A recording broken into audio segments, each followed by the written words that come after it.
680. I love you in pink. How's your day? Ayos lang po. Very Tagal good. na yan. Hindi ko lang pinasabay. 680 guys and gals. I'm gonna give her 20 pesos change. Thank you Lord for these wonderful blessings as always. You never left me behind. Thank you, thank you. Day 126 of not waiting for a week before I exchange my coins into Philippine peso paper bills. Road to 1 million peso saving challenge. Do the same thing, okay? Earn, save, invest on your own, not in any networking or in any pyramiding scams. Not too good to be true promises, business transactions, or any business proposals. Avoid that.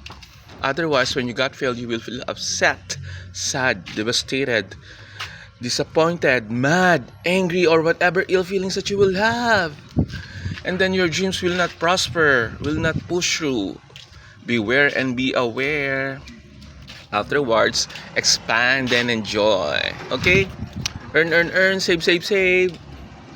Bye for now.